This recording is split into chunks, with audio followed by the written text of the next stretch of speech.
Welcome to the Native Diamond Podcast. Oh, shit! What you waiting for?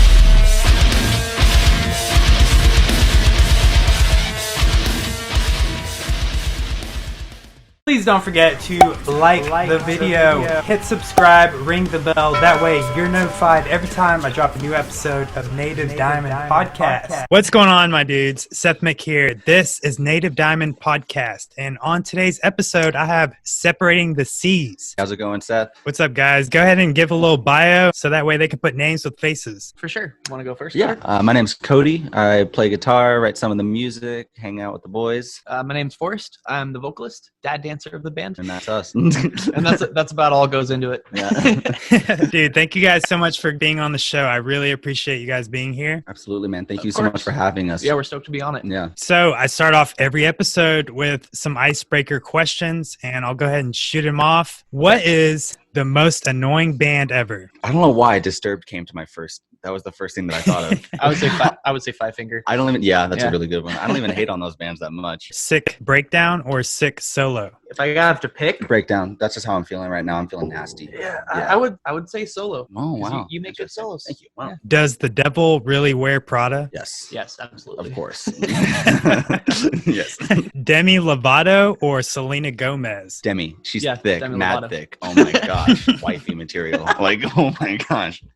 Any day. Acoustic songs or songs with a full band? Songs of the full band. Full band. Yeah, definitely. Are we still defending pop punk? I think so. For the most part, it seems like everybody is still thinking. I mean, pop punk is still in the game and it's sticking around for a while, I guess. I mean, I would say it's just more widely accepted. I didn't know it needed to be defended. I know that rappers are turning into pop punk guys now. True. Yeah. A lot of the rappers like pop punk. Deathcore or metalcore? Metalcore, or I guess metalcore for sure. You got to have a little bit of contrast. If you were to build a perfect cheeseburger, what would that look like? Bacon, avocado, no onions, mustard, mayonnaise, and 2 patties specifically. Cheese in between. I would say some toasted buns and then a very, very nice thick patty, mayonnaise, jalapeno mustard mixed in together with some pepper. That would be the sauce that you put on it. Pepper jack cheese, lettuce, and then tomatoes. I can get down on some of that. What's the most Oregon thing that you can think of? Patagonia.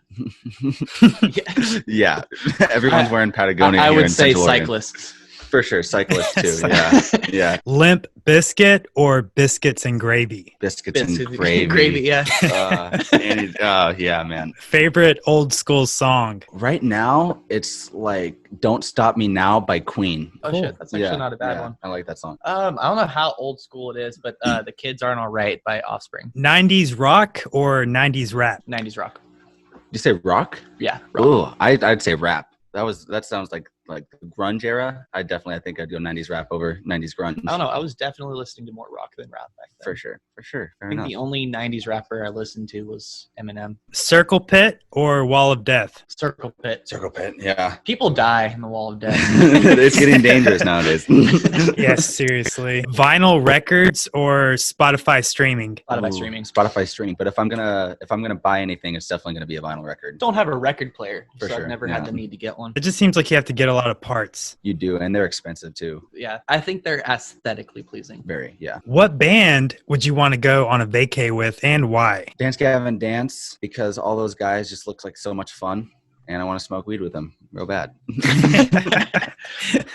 Dayseeker, just because I've played a couple shows with those guys and I really like their music and I would kind of like to get them more. Dayseeker is Yeah. sick. Like really sick. Mhm, yeah. Yeah, no, they're super cool dudes too. Rory is just a very sad boy in person as well. Oh, just want to give him a hug. That's why I want to go on tour with them mainly. Like, I will get that boy to smile. You just want to Like, hug I him all the will. time? Yeah. I will start a bromance with that man. Where would you go on vacay? Where would you want to go? Fiji. I would say the Grand Canyon because we just never got to do that. Oh, And yeah. I really yeah. want to go there. Song you know all the lyrics to. Don't Stop Me Now by Queen. Yeah. Rap God by Eminem. You're building a dream home. Where would you put it and why? Central Oregon. Definitely. Just right where we're at. I love it here so much. It's so beautiful. The weather's great. Yeah, I mean, if like dream home, if this is like a second home away, because I don't want to live away from Central Oregon, I guess. I would say like Hawaii or something. Just somewhere like Fair. very beach-like. Yeah. Here's my last icebreaker. Okay, it's like a fuck, marry, kill thing. You got Poppy, you got Halsey, and you got Haley Williams. All right, fuck Halsey, marry Haley Williams. Sorry, Poppy, you gotta get out of here. Sorry, Poppy. I would say marry Haley Williams. Fuck Poppy, I don't know. And then buy Halsey because I've never really heard her music or their music. For sure. She's with Young Gerald. She was with Young Gerald. Gotcha. That's all I got for the icebreaker, guys. Thanks for playing. I love doing that Absolutely. first. I like Yeah, that of course. That was fun. That's a good way to start it off. Got to get the jitterbugs out of the way, you know? I feel all warmed up now. Yeah. So what the hell you guys been up to during quarantine? Trying to stay sane. Mainly, yeah. We just started getting back together and hanging out and practicing. It was a smart idea to take a little bit of a break and see kind of like where the world was at and if it was going to shit like for real or not. Yeah, follow quarantine policy and all that. It seems like now things seem to be getting a little bit better. So we've been practicing, been writing a little bit of music. We have a couple songs that are being mastered at the moment, and then we'll be ready to release them. Working hard. I'm a floor manager for like a shipping company, like FedEx or UPS. It's just a smaller private courier version of it. So I've definitely been working a lot. A lot of people are ordering like food boxes and their own vitamins from home, so they don't have to go out. So definitely very busy. Very busy. I've been unemployed, so I've been trying to work on projects like around the house, work on like a car specifically. I've played like I think 4 video games now, and been working out like 4 to 5 times a week, like at home. Just been like building more and more of like a home gym. You've been like opposite. working your ass off, and I'm just like, yeah, it's funny how the contrast is. He's chilling and he's working hard. What video game have you been playing a lot? what I just finished playing was Doom Eternal. I played Doom 2016 because I had never played those games before, and then Doom Eternal I just played and like that was such a fun game, but I'm just mad at myself that I never played those until now. Yeah, you literally have gent music to like kill demons. Yeah, it's insane. That's great. The perfect combination, man. Yeah. Have you guys been watching any TV shows on Netflix or whatever? Of course, we've been watching Tiger King. Everyone got all their Never fix on watched Tiger it. King. I still haven't. Did you still not watch I Tiger don't want to watch it. Oh my gosh. No, Well, it's- apparently he hasn't it's- watched Tiger King. My girlfriend was watching it and it looked extremely cringy, and I guess I just avoided watching it. Every couple of years, I have to go through a cycle of rewatching the entirety of Adventure Time. So I'm halfway through that right now. It makes me feel very warm and fuzzy inside. What did you think about Tiger King other than it's crazy? This is like a weird movie, and that it's just happened to be real life at the same time. I want to pretend like I can't associate with it at all, but these are real people. Like, wow. I guess people that just want tigers are just a different breed of people. Is it like a just generally reality TV show, It's- like with like fake stuff thrown in, or is it No, it's not like a fake. documentary? It's like a docu-series. Mhm. Yeah, it's a bunch of methed out gay tigers. He's not lying. That's really what it is. I hear a different response to every time like someone's telling me about There's a Tiger lot, King. So it just yeah. seems like a lot Carol Bass. to wrap my head around. It's definitely worth a laugh. And, for the viewers who are listening, go check out Tiger King. It's funny as hell. I think it's a perfect thing for the quarantine, honestly. It's just enough insanity to get you by. So do you guys listen to more podcasts or do you guys listen to a lot of music? I always listened to a lot of music until I got this job, and I'm on the road 12 hours a day now a lot of the time, and I just listen to Mad, Joe Rogan, Duncan Trussell, the last podcast on the left. I love those guys. A lot of podcasts for me personally now. I haven't been getting into too many podcasts. Every once in a while, I will check them out, like random ones that pop up on my Spotify. But for the most part, I listen to music mainly. I try to listen to new artists and listen to new bands and try to find more favorites. Just stuff out there because there's so much. Yes, there's a lot of great music, and there's a lot of great podcasts coming out now too. It's really cool seeing that anybody now can do a podcast, like minimal gear. Yeah, you're looking at him right here. Yeah, exactly. Are you Yeah. kidding me? You got a freaking ocean behind you, man. That is that's, cool, That's yeah. a lot of Right, gear. You're big okay, stunting a little bit, man. All right. Well, I started off on my iPhone, so this is big stunt now. For sure, man. So you're talking about new music. What have you been listening to? Newest band that I started getting into, they're called Sleep Token. They're like Sam Smith had like a metal band behind him. I don't know. It's like almost pop, kind of trap, but it's like the most soothing. I don't know. They're like really, really good. He's got a absolutely fantastic voice. Being a vocalist, I kind of like very vocally influenced music. I like when people are able to do runs like pop singers can do, and I don't know. He's just a very good representation of that. So that's a band I would consider listeners and stuff checking out if they haven't.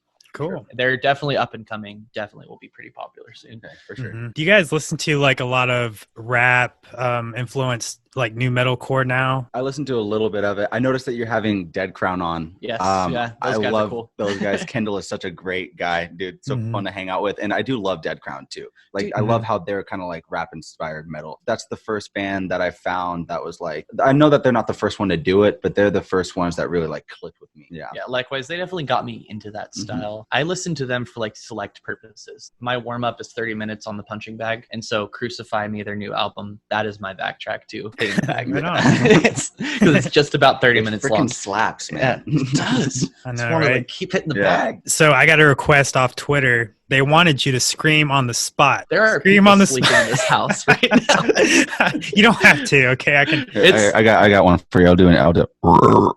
That's it. So like I will keep that in mind because maybe about 10 o'clock people start to wake up. Right. We'll run outside and I'll just like do it at the top. Oh no. I thought it was funny, so I had to throw it in there. You didn't have to do it. I'm sorry, Twitter fan. Hey, I tried Would for be- I yeah, tried that for you would've been guys. good, All yeah. right. Next time. yeah. Next Hey, if everyone wakes up by the time it happens, I will All right, go we'll for see. it. We'll see. Oh, no But I worries. would No hate pressure. for that to man. be everyone's wake up alarm. That might be their best alarm, though. That might be it. They The might most be waiting. aggressive for sure. Yeah. Yeah, they might need that. Yeah. I know I do sometimes. So name some influences. What's influenced your music in general? The first influence that I had was like Avenged Sevenfold, Metallica. That's what got me into like metal, hard rock. And then lately, it's been more like math rocky bands like Dance Gavin Dance. I really like Eternally Forever. They're a band with Kurt Travis, and like they're super jazzy, super bluesy music. I just like that super just like sexy shit right now. I guess for me, it was growing up, I listened to a lot of Offspring, Rage Against the Machine. That's kind of what got me into music and playing music. I was doing a lot of covers of like those bands. And then as far as like influence wise, like now it'd be like Trivium, Dayseeker, Architects, Polaris, Era, Northlane, bands like that, very like metalcore driven, very vocally influenced again bands, or even like technical guitars and stuff like that. I don't know, as far as like influencing music though, we've always tried to like go off on the deep end, like not really let our influences like define what we're going for. I've noticed that like a lot of like the influences that bands are giving off nowadays, it's like certain bands doing it. Like a lot of the scene is like kind of capturing like a whole sound, and they're all kind of like feeding off of each other and creating this new energy, and it's just kind of evolving. And it's really cool where it's at right now and to see where it goes. Absolutely. Especially after this quarantine. I know that everyone's going to come out swinging after this. Oh yeah. Yeah. Everyone's pent up. Yeah. Yeah, that's so true. Were there any memorable albums growing up for you guys? Waking the Fallen, Avenged Sevenfold, that album. Probably Scream Aim Fire by Bullet for My Valentine. That was my soundtrack. Yeah. Yeah. What about any memorable live shows that you've seen growing up? Architects. Yep. I and was about to say I Architects. think too. 2017, their encore when they played Gone with the Wind, I just freaking sobbed like a baby. I was like, this is so powerful. Yeah, I watched them, I think it was like a year before you did. And it was right as their guitarist, Tom, had passed away. And so like me and my friend Alex, we were there like front row. Like we waited in line for a while. As soon as we like the doors open, we were just like, we can hold it. Didn't even care that we had to use the bathroom, just through the whole show, like sat through all the other bands. Holy shit. And they were about to play like Gone with the Wind, I think. And us and like the whole crowd just started chanting like Tom. And so like Sam, their vocalist, and Dan, their drummer, they just started like crying. Like the whole crowd was just yelling Tom for like a minute and a half. It was like the saddest thing. Yeah, that's Oh, powerful man. though. Yeah. Yeah. That was probably the biggest like show, like most memorable show I've seen. What was your first mosh pit? Warped Tour 2016. That was actually the first show that I've ever been to, was when I went to Warped Tour and I got to see all the metal bands. What's cool is I went to Warped Tour for my first time that year and got to see everything. I think like Wage War was playing, and I saw the mosh pit. I was like, it was Veil of Maya. I saw the mosh pit there, and one of my friends, Tiffany, she fell down. I'm like, no, this is horrible. What is happening here? What are you all doing? And then I went back the next year because our band, we won the Battle of the Bands in Portland, so we got to play the final Warped Tour date, and we went back, and I was a little bit more prepared that time for what I was going to see. I think it was like 2009, 2010, because growing up, I played like pop punk or like alternative rock, and everything around here was either like death metal or really hardcore punk rock bands. So we played with a lot of punk rock people at the time. So like these shows would be like outside. There wouldn't even really be a stage. It'd just be a lot of dirt. And so, and these people were like twice my size, and they go hard. like Yeah. fuck. So I was like a little kid just getting like knocked around. I don't remember exactly like what day it was, but it was just like one of the many local shows that we would play. Mhm. And like after a set, I just try to go mosh and get my ass kicked. Explain what it was like growing up. I guess you're from Bend, Oregon. Yeah, it's very, very beautiful. You can see like 6 or 7 mountains most of the time, and they're all like snowy everywhere. You've got a great view of like the mountains. It's cold a lot of the time. We get about like 3-4 months of summer, or 4 months of like decent weather, and the rest is just like all right, I guess. Mhm. A lot of cyclists. It's a lot of like sharing roads with like bikers and stuff like that. Like if you've ever been in Portland, like that, but a lot more normalized here. Mhm. Growing up, you have a ton of trails, like a ton of things to do. Like everything is like 15 minutes away from each other. It's kind of like a big city, but a small town feel. A little less so now as it started to grow, but you can still run into your friends very easily at all the same places. It is nice. Very, very beautiful place to live and grow up. I grew up a couple hours outside of Bend in a really small town called Paisley, like 200 people there. It's just a ranching community. There's 16 people in my graduating class, and I was the only American. We have dorm students that come in, so like 30% of Paisley was Asian, because literally like 30 people from China, South Korea, Taiwan, they would come in every year, and there would always be a couple people that would leave, but the people that stayed, by the end of the year, they usually didn't want to go because they loved it so much. It was beautiful. Yeah. Dude, My that's graduating awesome. class was like 400 something. Yeah. Very different. Wow. So like, where did the name come from? Our old vocalist, Alex, who plays in a band called Within Sight now, shout out Within Sight. Yeah, those dudes. He was really into August Burns Red when he started the band with our old drummer Cameron. There's a song called Separating the Seas. We like the message for it because it was just like, it's kind of like the moving mountains, like kind of expression, like you can do impossible. you can just do anything, and we decided to just keep that message. I had Grant on the show, and he actually recommended you guys. That's kind of how I found you. Oh, nice. What a sweetheart. I miss that. I miss those guys a lot. I really miss seeing everybody in the scene that we used to play shows with all the time. I don't know if he mentioned, but like my first like 3 tours or 2 tours with this band was with Within Sight. We just kept touring with them. Yeah, we just didn't stop. Yeah. We were kind of becoming like typecasted. It's just like that band that tours with Within Sight. Yeah. So we'd be playing, and people would be like, "Is Within Sight playing?" We'd be like, "Yeah, yeah." And when of course. And when they're not, they're all surprised because they're like, "Why is some Within Sight playing with you guys? This is weird." Because they live 6 hours away. Yeah. That's really cool that you guys are friends. It's really awesome being able to have like friend bands in the scene. Oh yeah, absolutely. The coolest thing about like touring, you make friends in like the weirdest places. Yeah. And it just makes you be like, man, I wish I lived here. Like, man, I wish I lived here. Like, we've got some good friends like Boise too that I really wish we could hang out with more. It's one of the best and hardest things about being a band. Yeah, true. You make friends like all over. So how long did it take for you guys to start catching traction? We went on this thing called the Extreme Tour a couple of years ago. It's like a 2-month tour where you go and you play skate parks. It's a Christian tour, and we weren't expecting much from it, and definitely not a lot happened, but we learned how to like tour, and it was definitely a pretty big shit show. Honestly, it was just a mess. So we learned, yeah, man, that was just, if you want to go on a tour to get yourself ready for real life, then that's definitely the one to do. Yeah.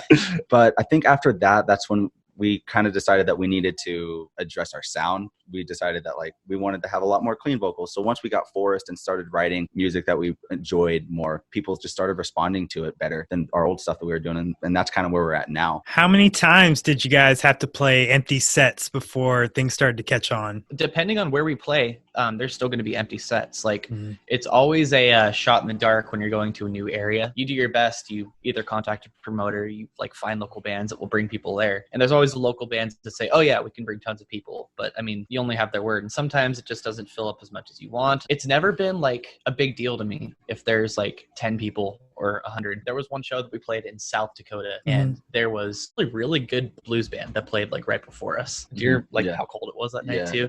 It was like, it got down to like -10 that night. We had to sleep in the van. There was no heating or nothing. We drove that night just to like keep ourselves alive. It was starting to fog up the window, and it was freezing the fog on the window. So we had to like keep wiping it, creating a layer of ice on the window. That's when we realized like shit was breaking on our van. We had to fix it like the next day. But it was crazy because we went from like we went from playing those 2 people that night in South Dakota, and then we went up to, I lived in North Dakota for 3 years, so we went up to my hometown that I lived in there, and then it was like a 150 person show. We played like a packed house. So it was a lot. It's definitely nice going from that to that. Yeah, I guess what I was saying was like we played like a sound guy and the lighting person for that show, and one of the guitarists of that band like stayed to watch us, but like that was it. It was just a very small town, like a very small bar. I still had a lot of fun. Like we were just very much like playing to the people that were watching, even though it was just the one guy and the sound guy. Like I still had fun. I don't think that should ever discourage someone. Yeah, because I mean, it's hard not to sometimes. It's hard sometimes when you've driven like 7 hours. We're at that point of like still trying to build ourselves up, you know, like showing up with like an attitude, like you should expect people to be there. Like I'm more focused on like trying to turn those people that are there into fans. Yeah. Not necessarily like, why aren't there more of you? I've been to shows like Abysmal Dawn. They're with Nuclear Blast Records, and there's literally like 9 people there, and one guy was trying to mosh the whole time. I've been to those shows. Like you said, you shouldn't ever let that discourage you. That's just going to be a part of it. Some cities just don't catch on to that type of stuff. Absolutely. It's bound to happen sometimes, even still. Yeah. Now that we talked about kind of the lows, let's talk about the first time playing Warped Tour. That was amazing. That was something I'm definitely never going to forget. It's weird to think it was almost 4 years ago, because I was just such a baby then. Holy shit, and this is the first band that I've ever been in, so it's just growing with this band has been amazing. But Warped Tour I got to meet Matty Mullins of Memphis Mayfire, and like Tillian of Dance Gavin Dance, and Franz of Attila. So it was really cool being able to like meet my mentors that I've been looking up for like the last couple of years. Definitely a highlight. Yeah. The band had played Warped Tour before I became a band. Shortly after that, I think is when they got me. He missed out. I missed out on that part. What do you guys think about Franz with his little OnlyFans account? I think it's appropriate. I think more of us need to start this trend of getting an OnlyFans account. I know I'm about a couple of paychecks away from showing my feet to the entire world. I've thought about just making like a gag account, like say follow me on my OnlyFans, and if people actually do, it's just gonna be like selfies. That's beautiful. Like, yeah. I would pay $5 for that. You would pay $5 or something? Yeah, I would keep that up. For any listeners, look forward to some Separating the Seas OnlyFans account popping up. I like to talk about this on the show. Tell us your best road stories. I was going to go more into like the trip from South Dakota to North Dakota. Oh yeah, go for it. So basically after this show, we were exhausted. There was something going, the radiator was leaking like really bad. So every like 2 hours, I would have to like pull over and put more radiator fluid in. We were just waiting for an off day to like clean stuff. Yeah, it like broke halfway through the tour. It was also causing the van not to heat up. I can't even describe to you how cold it was. It was probably like -10, I think, when we were driving through South Dakota. And this was in like November. Basically, after we played that show, we weren't even gonna like sleep in the van because we were like, it's way too freaking cold for this. So I was like, it's fine. I will just drive through the night so it keeps air kind of going and maybe heat the car up. And like I thought it would. But basically me and our old guitarist Gio, like every time we pulled over to get gas, like we would just run into like the station real quick and everyone there would just start laughing at us, and we're just like, we have no heater.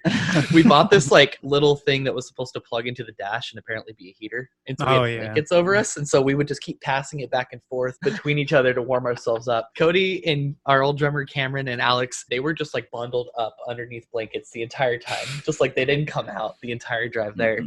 And then the heater broke like 2 hours after using it. And me and Gio were just like, no! And so we didn't show up in North Dakota until about 9 o'clock in the morning. And I had been up all night. And so like we ran into this truck shop and I just like asked for a shower. And they were like, this one's about done. Like, how long? I was like, how long? Like, I need a shower so bad. And that I like ran into that shower. Like I've never been that cold in my life. I don't think that was like a night that I was like, man, I hope I survive this. This is like, it sounds dramatic, but I swear I'm not being dramatic. It was cold. It was horrible. It was man. We're not going back to North Dakota in November again. Oh, yeah, it's got to be like a summertime. Yeah. Hypothermia is real, so it is. Yeah.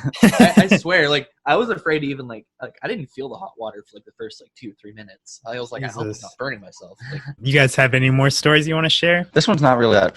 I mean, it is kind of funny. So we were on our way to audition for the Extreme tour, which was in Nashville it was the first year of being a band. We stayed the night somewhere in Nebraska at our old bass player's dad's house. We got like 4 hours of sleep maybe, and we had to hit the road again. And Travis, our old bass player, he was the one that was driving the next morning. So we got up and he was feeling a little groggy. So he popped one of his ADHD pills, and so that he could stay awake and stay on the road. And about an hour and a half in, he falls asleep on the road, and then he wakes up and overcorrects. And we go in a 360, crash into a cornfield. Luckily, it just rained. Oh my God. So we were able to like slide on the road, but we were going like 75. And if it didn't rain, I'm pretty sure that the overcorrection, we would have flipped like a couple of times. But luckily we didn't. We ended up in a cornfield, totaled that car. I just remember I was asleep when it happened. So I just woke up and like my head hit the top of the roof, and I wasn't wearing a seatbelt. And it just, for some reason, I thought to myself in my head, I was like, Travis, why are you doing cookies in the Walmart parking lot right now? I just didn't look up, and I just like, okay, well, we're in a dirt lot. So I just immediately get out, and then I get soaked with mud up to my knees. And then Alex, the guy's car that we just totaled, he just gets out of the car and goes to the highway and just starts screaming at the top of his lungs, why God, why me? Why did this happen to me? Why did we take my car? And I just start chain smoking cigarettes, waiting for AA or AAA. That was like before I joined. Oh yeah. Yeah, Forrest wasn't around. One of the worst parts about that, not necessarily the worst, but Alex just sent me a picture of his totaled car to me. Didn't say anything. I just got a picture of a totaled car, and I just started flipping out. It was because I knew they were on their way to Nashville. I was like, holy shit, are you guys okay? So I had to walk like a mile down the road to this farm. I saw a couple tractors down there, and I was like, hey man, we just totaled our car. Do you think you could pull us out? And so he pulled us out, and we were just like, maybe we can just get on the road. And no, we can. We started that thing, and it's like, we drove like 5 feet, and it was like clonk, clonk, clonk, man. clonk. It was fun. It was rough, but we're alive. You have to go through those things, right? True, you do. I don't know. I've got like the better end of the stick. It seems like I wasn't around before that happened. Like, yeah, you missed all the rough stuff. Extreme tour, Yeah. Honda Fit crash, and everything. Yeah. I saw some tweets floating around, and they kind of mentioned that live shows probably won't make its appearance until about 2021. What are your thoughts on that? We're just kind of rolling with it. Like, we were probably on the same page as the other bands at first, very bummed. We went through a recent lineup change, and so we were really antsy and looking forward to kind of like coming back out and being like, look, we're still alive, we're still doing things, you know? Mm-hmm. And then this happened, and so we had to cancel another tour, postpone or whatever. Looking at it in more positive outlook, we're now using this time to like just get more digital content available, because that was something I think we always kind of lacked compared to other bands. Is like, we were always very focused on our physical presence, our going out, meeting people, playing shows. Like, this kind of forced us to slow down in a sense. Mm-hmm. And now we can focus on our digital presence, making more music videos, making more random singles just to throw out. Because before, we never really had the time to do that. We prioritized one or the other typically. Yeah. It's nice that we definitely get to get our priorities in order now. It sucks thinking about the possibility that shows aren't going to be happening again until next year, because I guess I've just learned to take them kind of for granted. Like, I was like, oh, shows are always going to be here. There's always going to be somewhat of a scene. And then that just went out the window. Yeah. Quick. Yeah. Now I'm like, I can't believe how like quickly everything just shut down. now I'm like watching live videos all the time just to kind of like relive like certain times. Are you guys gonna maybe plot to do some live streaming? Yeah, we definitely want to get into live streaming. We just have to kind of like figure out how to not be grandpas on the computer and the mixing, and how to get them on the same page. Yeah, we don't want necessarily just like a camera setup. Like, we just did that. We set our phone up the other day and played through one song, just kind of say like, hi, hello, what's up? But we're just trying to figure out how we can send all of that into a mixer and then put it into online, just so people get a very, very good sound quality coming through. At least better than like phone quality with like cymbals drowning out the entire audio. Exactly. Yeah. Yeah. Now that you kind of mentioned that, as far as your recording process, are you guys going to a studio and laying down your tracks, or are you doing it from home? From home. We I usually record guitar parts and vocals at my house. Right now, we've been working with this guy, Nicholson, from a band named Avoid out of Seattle. Super great band, super awesome guys. Yeah. And we've been sending him the stems, and he's been mixing them and doing a great job. So we've been just kind of doing it at home. If we have all the equipment to do it. So we feel like the only reason we'll go to a studio is eventually we will have live drums, but at the moment we just can't do that. So are you guys doing like MIDI drums right now? Yeah. Programmed Superior Drummer 3. Hey, there's nothing wrong with that. No. Yeah. Gets the point across. Yeah. It Sounds does. good enough. Yeah. Yeah, dude. A lot of bands are doing that, honestly, whether they admit that or not. Yeah. So Is there any new music that we should be expecting? I saw a couple singles. Yeah, so we got a cover that's coming out probably at the end of this month, beginning of next month, with a music video. And then we have a couple of singles that we're going to be releasing just like one-off that aren't on the album, but we're working on the album right now. And as soon as that's done, that's got when new stuff's music. just going to be dropping like Yeah. all the time. Yeah. Next couple singles are just kind of hold everyone over. Yeah. Put something out there. Just to put something out there. Do you think like albums now, do you think they hold the same clout as they used to, or is it more about the singles? It depends on the scene, I guess, because like in terms of like our scene, I think metal, all hardcore, like there's still a huge respect for albums and the process of making an album. People just hold those to a higher standard, I think. But when it comes to like other mainstream choices, it's definitely singles now. Yeah, I think it really like depends. As far as like an album goes, I think it holds more longevity. I think people could hold on to that for longer. And I think when you're a well-established band, I think albums are definitely the way to go. Just release albums at a time. But I think streaming is the more it's definitely the more popular way that people listen to music now. And you can't submit your album to a playlist. You can submit a single. And so for that instance, you necessarily want to just release singles. So I guess follow Dance Gavin Dance's route, because they just put single single. I've been definitely analyzing like how they've been doing it, because they have just been blowing up the last couple of years, and I really like how they've been like releasing nonstop. They released like 6 singles in the last year, I think. Something like that, 2 singles and then like 4 singles off of the new album. They have a really good recipe. We don't release singles that often unless we've always had the ideal of just like release an album and a couple months before that release like a single or maybe 2. So we're going to try more just release singles that we think are good, and they don't necessarily have to be on the album coming up, which these next 3 aren't going to be. They're just one-off songs. Well, I'm glad that we're able to do this now. It kind of lets us be a little bit more free with how we release our music. Exactly.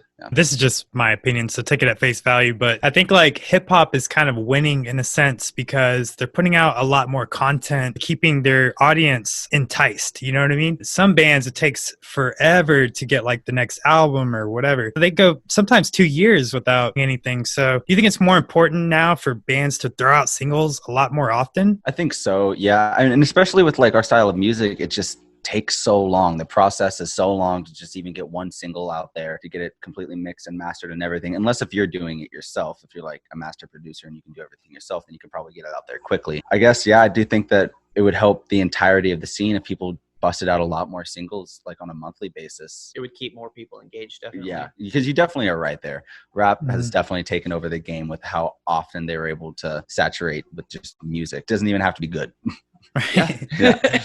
Not that none of it is good. A lot of it is really good. But a lot of it is just like mindlessness too. Oh yeah. I mean, there's a lot of shit music out there, but they're consistent. That's the thing. It's shit, but it's consistent. It's just content. That's kind of what it's turned into. Like YouTube has like created this new market for content, and that it doesn't necessarily have to even be music at that point. It can just be your own version of like vlogging or like putting your art out there, whatever that means. People are reacting to it. It doesn't even have to be putting out more singles. Just like if you're putting out more content and letting people know that you're out there, that's not hurting anybody. That's definitely helping a lot. And I've kind of seen like with some bands, just looking from the outside in, when you could put a face with the band, it's just a lot more relatable. Most of the time you see a cover and you're like, okay, that cover looks cool. But when you meet them as a person, you get to know them, then you're more enticed to actually listen to the music than as opposed to like, hey, listen to my new single, listen to my new track, whatever. Absolutely. I mean, social media has definitely been a big part in that too, because before you never really got to put a face to the music like ever. It was just the music that really stood for itself. And now, as just kind of like a obligation, almost just an expected result, you as a band, you also need to be able to show your face. You need to have personality. You need to have a lot of factors that will regard if people like you or not. It's still going to be about the music, but it's not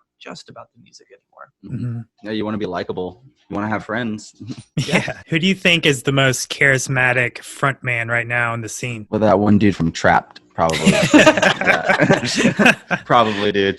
Like his energy, like I've been reading his tweets, and I'm pretty sure that him and Trump have the same exact tweeter because they just sound exactly the same. The way that they're all like. I'm sorry, he has a great formula. Like, oh yeah, I stopped thinking about that band like 10, 15 years ago. Now everyone's thinking about it. It's like, no, yeah, like they're working. They're going to be on the new Tony Hawk Underground that's being released. Really? The remastered one. Yeah. I didn't even check out that.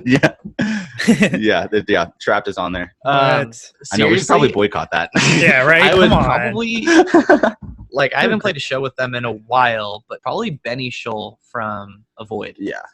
Super charismatic. You should definitely hit them up and see if they want to do a podcast too. Kendall from Dead Crown is good friends with them as well.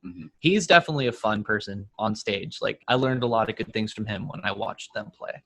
So definitely live show like trumps anything digital they have. They've got a great live presence. Oh yeah, they also got a great album too. They have a great album too, but I definitely love them for their live presence. And I thought that he was very, very charismatic, very into the crowd, and like you can definitely capture that a lot. He's the more best spin. live. He just freaking spins. Yeah.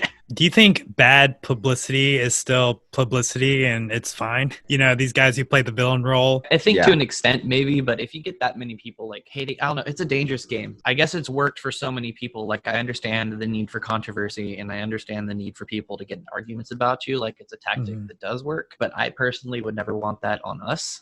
You definitely can't predict how it's going to play out. Exactly. Like, I understand that it works, but I don't really agree with it. It's like, it's rolling the dice for sure. It could either turn out in your favor, or you're like rolling a d20. It's like, what? Or you could be one of the most hated bands in the scene afterwards. Like, I am very interested to see what Trapped shows are going to look like once this happens. We probably just blew them up and we don't even know it yet. They're gonna come back. Their new album is probably gonna just smash. Like, be number one on everything. Oh my god. We did this, Mom. This is our fault. Yeah, for real. So this question's kind of more for Cody because he plays guitar, obviously, but I hear a lot of classic rock, maybe heavy metal influences with your guitar. Who would you credit your sound to? If we were going off of what you were hearing from Every Rise, Every Fall, that album that came out, then it would definitely be just like 2010s metalcore. Like a lot of bands in there. That's kind of the feeling that I was getting until a couple of years ago. And then when I was introduced to them, that kind of like showed me how like expressive guitar playing is, and like making your guitar like bends and specific nuances to make things sound good. And Avenged Sevenfold, August Burns Red for sure. Just like the whole contrast between clean guitars, like really pretty, just going into really heavy. And I think on the new album, I've kind of dived into my own sound more, not doing as much as like that kind of metalcore. This new album is definitely still metalcore, but I wouldn't consider it that. It's definitely us a lot more. Yeah. Like, I think it's really awesome. I like the dynamics, basically. I think a lot of bands don't really have dynamics, and it's just heavy, heavy, heavy. And it's just nice to have that breakup, you know, between heavy. In any good song, you need to have contrast. Like, it doesn't matter what it is. Like, that can be a lot of bands' like mistake too, is trying to keep that energy going the entire time. But anything can get monotonous if you do it long enough. It's good to have highs and it's good to have lows. I mean, I think that's what makes a great song, not necessarily the type of music that you're playing. Yeah. I think less of myself on guitar playing, because like when I think about, like, obviously I recognize that it still is good and people still do like that, but like I think about, like, I was writing that like 3 years ago and how much like I've grown and my musical styles have grown. It's hard to think about like what I was thinking or like what I was even listening to back then to like kind of inspire me, you know? That was like the best stuff you were doing back then too. Like, yeah, at the time we were like, holy shit, yeah, I know. this is insane. And then it only takes like a couple months of listening to it to be like, all right, okay, something new, what's next here? How often do you think you change it up, I guess? Every month. By song, I would say. Literally by song. By song. Yeah. Like there's something new. I definitely don't write the same song twice. I try not to. I really try hard not to. There's definitely like things that like kind of you can hear that are similarities between songs. Like the last one that I wrote like a real heavy one. Then this next one is just like kind of almost poppy, you know? Not poppy from Sumerian Records, but like pop sounding. No, it's essentially a pop song. Yeah, like that, but it's good. Do you guys like use cleans to make your band a lot more accessible, or is that just the sound that you're going for? I love singing. I've always grown up singing. I've always wanted to get better at singing. I'm always looking to improve. I love pushing myself to my limits. And I guess I'll always love singing more than screaming. But again, like back on the contrast thing, I just don't think a band should just do one, like especially in today's age. I think it's good to have the contrast.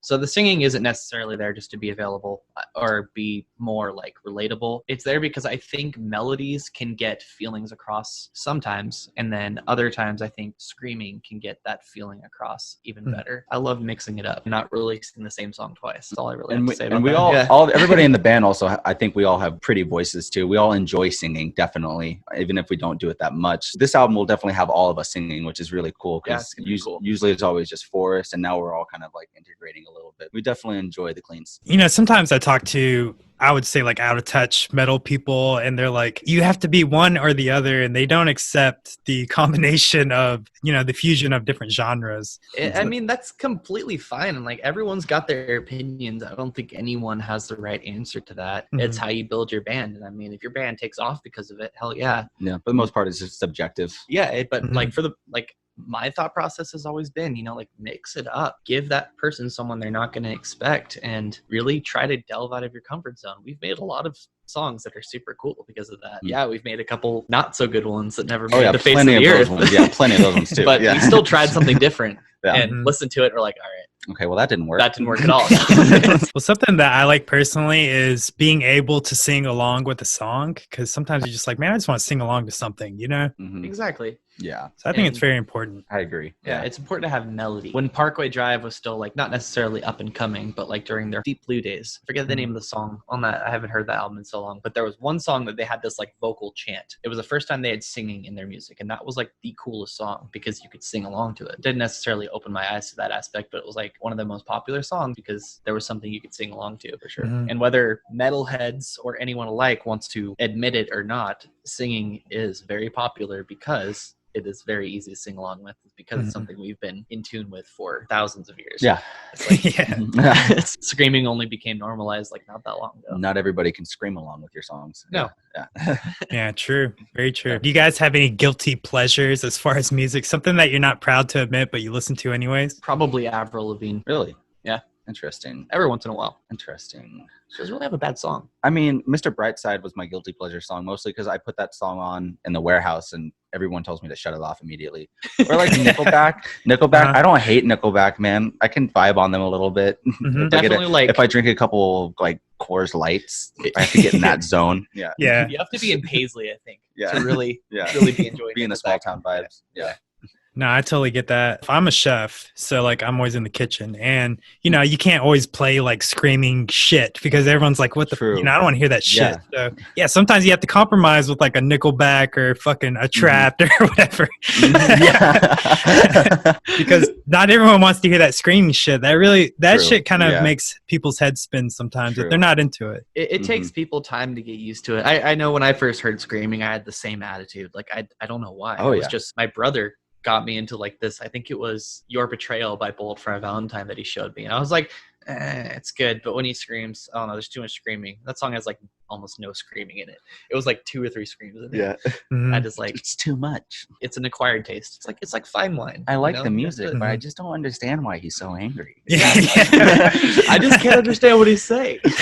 One time I was playing A Day to Remember, and I don't think that's heavy at all, and then they started screaming, and then someone's like, what the fuck are you listening to? I was like, A Day to Remember. It's not even like what bad. do you mean? I was like, it's not Cannibal.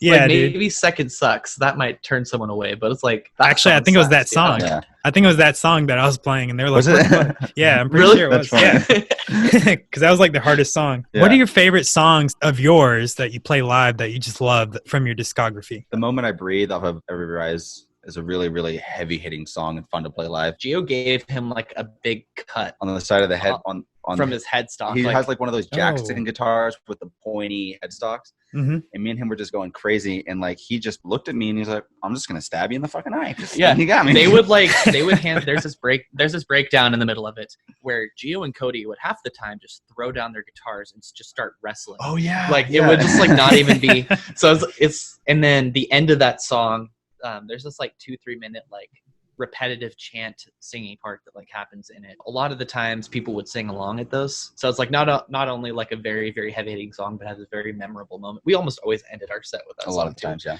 Gio liked to climb the rafters for the end of the song. Most of all of my favorite ones to play live now though are like the new ones we have. Yeah, we're not playing And a lot it's of probably the old just because ones. they're fresher, but yeah. we haven't been playing the Every Rise Every Fall songs in a while, focusing on the new stuff. Yeah. I just want to ask, because you know the listeners, they probably want to listen to the ones that you guys like playing the most. You know what I mean? Yeah, absolutely. From the Shadows also as well. That's just a really fun song to play. Yeah, that song's exhausting as hell for me. I don't know why, but for that album, we just kept writing 7-minute songs. Yeah. We could definitely cut back on that a little bit. And I just kept writing lyrics that had no break anywhere in the songs. And I didn't really think about it until like we started playing them live, and I was like, oh man. Shoot, I screwed up. That's a learning experience, though. You'll Yeah. figure that out. True. No, I still haven't learned. I still do it. Yeah. I just kind of deal with it. Well, one of these days we'll get it right. Now I'm just like, I've done it this long. Might as well just keep doing it. Mhm. Do you guys have any embarrassing emo scene photos floating around on MySpace? I did dye my hair black one time, and I did put on. It was like I was in the 5th grade. It was right when I started my emo phase. I think all my emo phases are still on my Facebook. I had the full straightened hair with my sister's straightener and like wearing like the tightest clothes possible. I can't even find my old MySpace account. I wish I could find. I that can't thing. find mine either. I've I don't searched remember what for mine hours, looks like. Really? hours for that thing. I don't think I was in my emo phase when I had a MySpace. I think I was in my like punk rock phase. I just looked normal. I just remember I my just looked really my dirty. uncle had a band called like Rise to Nothing or something, and he had a MySpace page. And like whenever you opened up the MySpace page, they started playing their song. I was like, "This is the coolest thing ever." My uncle is gonna be a rock star. He's a cop. He's awesome. He still messages us. He supports us so Yeah. much. Oh It's yeah, cool. he's awesome. He got me into music. I used to wear like Sublime shirts, and that was before I smoked weed for the first time and shit. I didn't realize I was giving off that vibe. You know, it's like I just like the songs or whatever. They're catchy. Oh, so what are the weed laws like over there? Like how strict are they? Oh, in North Carolina, terrible. Yeah. Yeah, Highly- really? Well, you can have like a half ounce. Oh, for sure, for sure. Okay. So you can have a half an ounce, and And you you'll just just get get a slapped with a ticket. fine. Yeah, For sure. but beyond that, I'm pretty sure it's like something else. Just it's so casual smoking weed here in Oregon all the time now, and just like Mhm. I remember last time we went to Texas, we We didn't even want to bring that up. last time we went through border patrol, and we were a little bit scared because we did have a little bit of cannabis residue. let me make this clear. Like I have barely ever smoked weed, and I've tried it once. It's never been my thing. Mhm. I was driving, and the plan was like it's legal in most of these states, and we were talking like I was like, but you guys have to make sure this is out by Texas because you can literally get thrown in jail, like for having like any possession on you. Like I think it's like 5 Jeez. years minimum And for we're- possession. And we're And just it's like, like, I want to get stoned though. And so like the night before, I didn't know this. I fell asleep early, and they had like smoked some weed, and apparently it was still in the van. And Mhm. so It was we're dab. It was like getting concentrated stuff. Oh, yeah, and so we no. were getting out of the border. You get out of the border control. I'm driving, and Cody's in the passenger seat. And right before we get there, Cody's like, "Oh man, you know what? I don't think we got rid of the weed." And I was like, Oh, shit. "I was like, are you fucking serious?" He's like, "Yeah, dude. I think it's put away enough. I don't remember." And then you see this like search dog come out, and you're like, "Oh, Oh, God, no. you're gonna Dude, find us." My heart went all the way down to And, my like, groin, man. I was it's like, so, oh, like, Oh, man. I pull up there, and I'm like, I'm gonna go to jail. And I've never even done this shit like in my life. Like I was like, and as soon as the window comes down, he just looks at us. He's like, got any fruit? no, he's like, he didn't ask us that. So it was in California. He was like, Yeah. Are y'all American citizens? I was like, yeah. He's like, all right, have a good day. Oh, And just shit. left. Okay. I'm so Nice. surprised that the dog didn't get because he went around and sniffed He everything. sniffed the van. Like Shit. we were so scared. Like as we started leaving, it was probably like 20 seconds. We were just sitting there silently, and then like as soon as we left, we're like, He started screaming, yeah. screaming. Cameron, everybody else was just passed out in the back. They were also they didn't even know what was happening. Yeah, they didn't even know what happened. It was Oh. like 2 hours later that Yeah, we told them. Yeah, That That's was like insane. it is. Yeah, I'm sure it was mostly paranoia, but it was like that was Mhm. the most stressful thing because like I wasn't even too worried until I saw the dog Mhm. and start sniffing our vehicle. I was like, oh man, we're this is it. screwed. This is it. I'm gonna have to make a Facebook post real quick just to let everyone know what's going on. Yeah. Were you kind of like, man, I don't even smoke weed, man. I just happen to not be mine. here right It's now. not mine. Yeah. I would have been. I don't know what I would have been like in that situation. Honestly, I probably would have just been like, I would probably just taken it, been like, all right. I would have just been petty. We would have been in jail cells. He'd be like, are you okay, Forrest? Like, don't talk to me. Don't talk. Yeah. Have you guys ever been arrested for anything? Luckily, none of us have. Yeah, I am a good law-abiding citizen. we're all pretty good boys. We don't go stay out too late. Like I make sure to call people when I'm Yeah, there. Forrest is incredibly responsible whenever we go out to shows and whenever we play at bars and we start drinking and get a little bit rowdy. He's literally is the band mom. I had to get a mom hat just to like establish my dominance there too. Yeah. It's like, I think everybody eventually grows into that role. I think It- somebody has to, or else it- all of us are going to be dead. it depends. Everyone- There's some bands I've toured with that aren't necessarily like that. I'd say the closest thing to a band mom that I've seen would be Grant from Within Sight. My band would always like be getting rowdy and drinking after like every show or hangout, and same with his. But he Mhm. would like enjoy a few beers. worse, like even, but he would still be like very normal. Like when they would go off to like do whatever, Grant and I would go off and do our own thing. The parents are going to go have their parent talk. We're going to go have our parent talk and talk about like what kids been acting out and stuff. Like, yeah. Is there any band that you're just like, you guys are fucking crazy? Steak Sauce Mustache. Have you ever heard of Steak Sauce Mustache? Huh, no. Okay, so they are a hardcore mathcore band from Medford. They consider them like partycore, I think is what they call themselves. Yeah, partycore. Their singer is Taylor Bates. He's a singer for a band called Your Hands Write History as well. Mm-hmm. But so the thing with these guys is they're like Dillinger Escape Plan, but the guy is either going to be wearing a diaper on stage and only a diaper on stage, or like a velociraptor suit. It's just complete insanity. One show we played together, they bought a bouncy house. They brought a bouncy house to the Domino Room, to the venue, and brought it into the venue and like basically made people like run circles around it and jump into it. Like they're the chillest dudes like off stage. Yeah. Like the nicest, sweetest guys. But it's like on stage, like you don't know what you're seeing. It's insanity. Like, it's a trip. Purely insanity. Yeah. Yeah. It's wild. I definitely suggest looking at some videos of them online. For sure. And yeah, any video. Mm-hmm. Any video you find. You'll be like, it doesn't okay, matter what it is. I get it now. I get this. Yeah, we always try to tear up the stage and be crazy, but like when Steak Sauce Mustache plays, we're like, yep, all right, we could probably just hold back on this one. We always make sure to play before Steak Sauce Mustache. Yeah. Do you guys have any funny drunken stories that you want to share? It's not a good idea to get super drunk on stage for sure. But one time I was having a little bit too much fun, and I was going so hard. Was this at the Shredder? This was at the Shredder in Boise. I was going so hard and so crazy on stage. One. It is a good, I'm glad I picked this one. Yeah, I was going so hard on stage that I would just like slamming my guitar down to my knees and back. Like every breakdown, he was just it up, and then the strap locks just came completely out. They broke off. Stripped completely out. Man. I would have to re-drill a new hole, but I was like, nah, screw it. I'm just gonna, instead of sitting down and actually playing my parts, I'm just gonna hold my guitar with one hand and like strum like this basically. He was like holding it up like this the entire time, or like there was the stage riser in front, he would like lay his guitar down and just be like play it like a steel guitar kind of. Oh man, I was wasted. You were so out of it. One time I played a country show. I also play country with my dad. Mm-hmm. So I played a country show in Paisley, and in Paisley we're all like a family there, super tight community, and they all were just giving me whiskey. And closing I blacked out probably with like 3 songs left, and this is definitely not one of my proudest moments because I had to end the show playing the national anthem. I don't remember playing the national anthem at all. I don't remember how it sounded. I did see a video of it, and I was just an idiot. Like I was like, now, and I'd just be like, yeah. Yeah, that probably wouldn't have flown in Texas. No. That's funny, dude. Time has flown by. Like I know, man.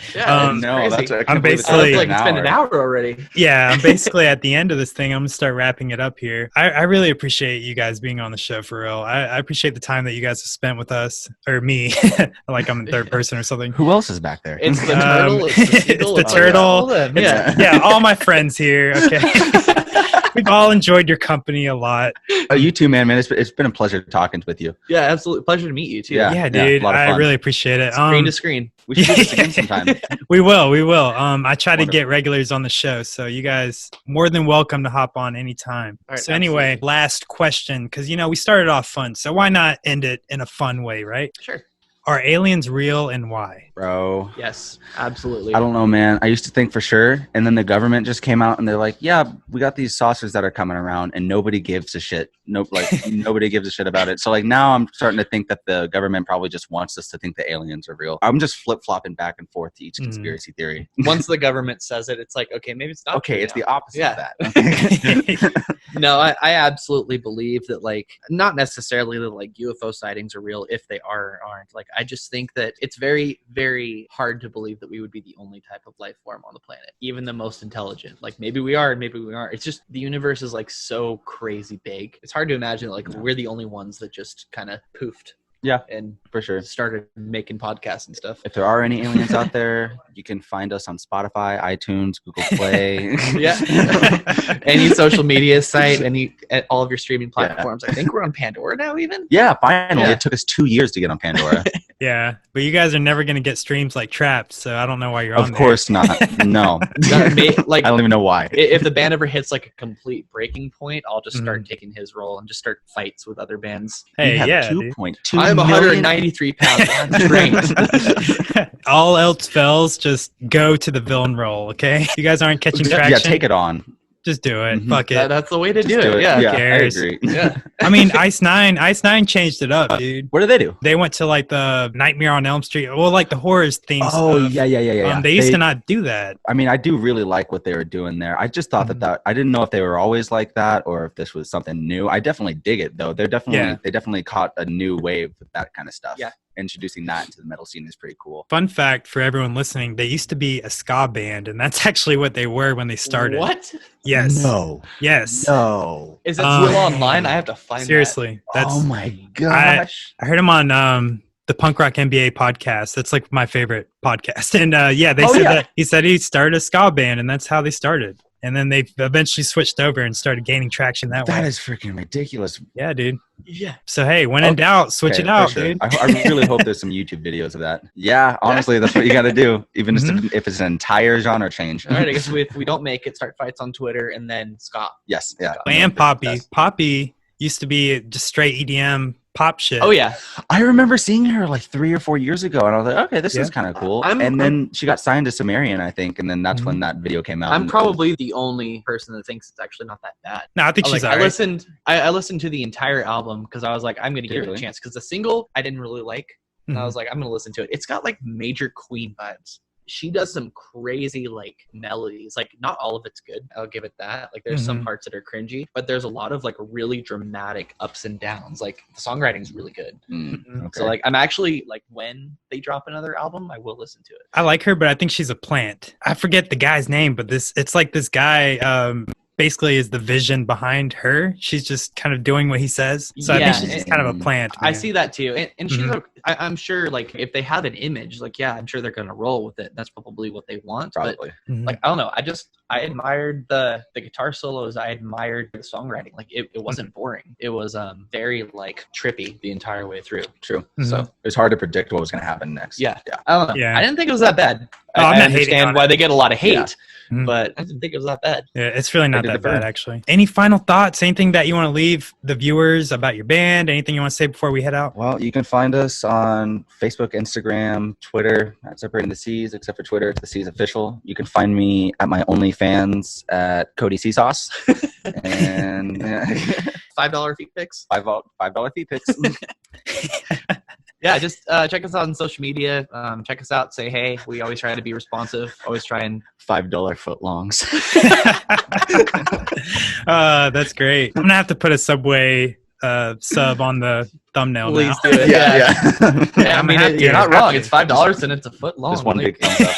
Like, If you're still listening, I hope you are. That was Separating the Seas. That was Forrest, the vocalist, and Cody, lead guitarist. Progressive metalcore band from Bend, Oregon. You guys have been so great on the show. I appreciate you guys' company. And if there's anything I can do for you guys, please let me know. Of course, and Absolutely. we appreciate you too. Thank you for giving us the opportunity to come on here. Thank you for reaching out, and definitely stoked to do this again. yeah, thank you, So- Seth. You're awesome, man. Seriously. Yeah, man. Thank you. Well, that pretty much does it for today's episode. Thank you guys so much for tuning in. Please like the video and subscribe. That way you don't miss a new episode of Native Diamond Podcast. And until I see you guys on a future video, shine on. Hell yeah.